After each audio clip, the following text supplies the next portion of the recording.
Saludos compañeros, mi nombre es Aleida Sánchez y voy a hablarles acerca de Dietrich Bonhoeffer y la disciplina espiritual de la confesión. Bonhoeffer nació en Breslau en 1906 y murió en Flossenbürg en 1945. Fue un teólogo protestante alemán, discípulo de Karl Barth, y se destacó por su activo compromiso en la oposición al nazismo y por sus reflexiones sobre la naturaleza y el papel de la Iglesia, que tuvo una influencia en la teología de la segunda mitad del siglo XX. Viene de una familia aristocrática, hijo de un profesor de psiquiatría. Dietrich Bonhoeffer se formó en las universidades de Tübingen y Berlín y ejerció como vicario en Barcelona en los años 1928 y 1929. Bonhoeffer denunció la aprobación masiva dada al Führer y se opuso a la política racista del Tercer Reich. Por su solidaridad hacia los judíos, a los cuales ayudó a muchos a huir, pues no tardó en ser desposeído de sus cargos como docente. En 1937 publica El precio de la gracia y en 1939 viaja a Estados Unidos. Desde 1940 la Iglesia Confesante, que fue fundada en 1934, que su núcleo principal fue la oposición cristiana al nazismo, le encargó misiones especiales en Alemania. Fue detenido en 1943 por haber participado junto con el almirante Canaris y otros conspiradores en el 9º atentado contra Hitler. Bonhoeffer fue confinado en un campo de concentración allí en Flossenbürg y condenado a la horca 2 años más tarde. Bonhoeffer murió joven, siendo de 39 años. El mensaje más original y estimulante de Dietrich Bonhoeffer lo constituyen sus numerosas cartas escritas en el campo de concentración, y en ellas afronta temas como la interpretación no religiosa del cristianismo, la nueva madurez del mundo actual y la definición del nuevo papel de los cristianos como hombres llamados a participar del sufrimiento de Dios por un mundo que no tiene a Dios. En cuanto a la disciplina de la confesión, el tema lo estoy tomando de su libro Vida en Comunidad, que fue publicado en 1939 en su 9ª edición, y en el capítulo 5 allí habla de la confesión y la Santa Cena. En este capítulo empieza hablando acerca de que el prójimo es el medio de la gracia. Toma Santiago 5:16 que dice: confesaos mutuamente vuestros pecados. El Evangelio de Jesucristo, Bonhoeffer dice que ha puesto de manifiesto tanto la miseria del pecado como la misericordia de Dios, y que de esta verdad debería vivir en adelante la Iglesia.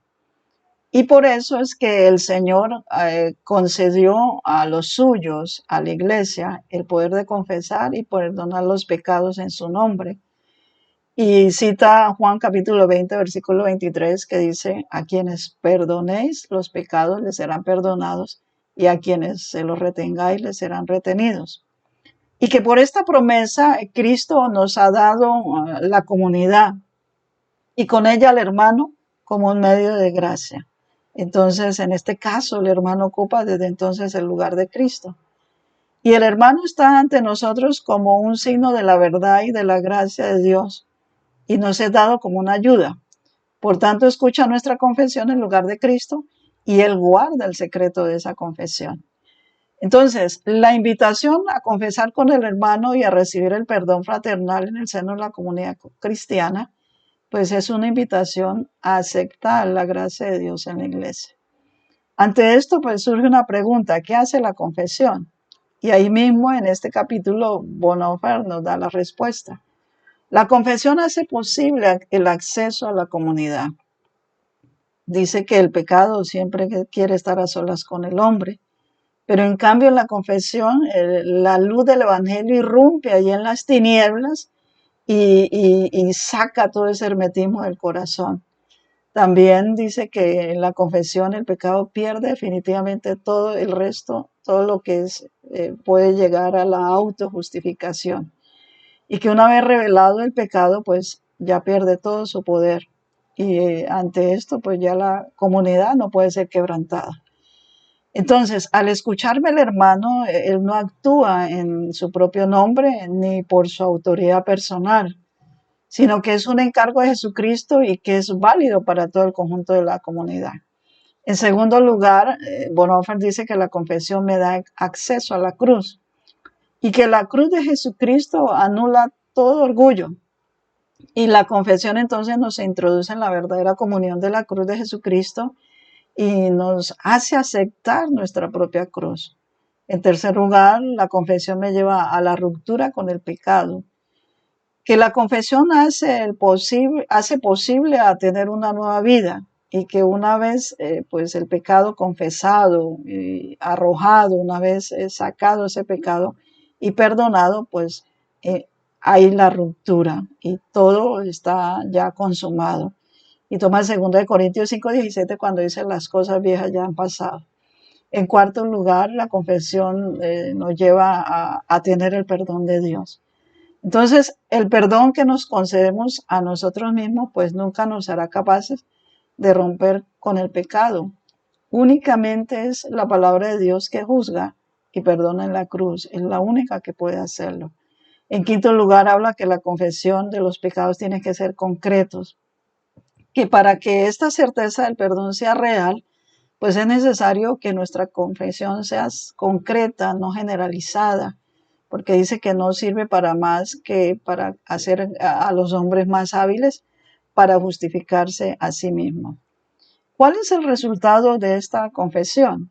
Entonces, habla de que la confesión me introduce en la comunidad eucarística y al hacerlo, pues ella constituye una acción en sí misma, está completa y se cumple en nombre de Cristo.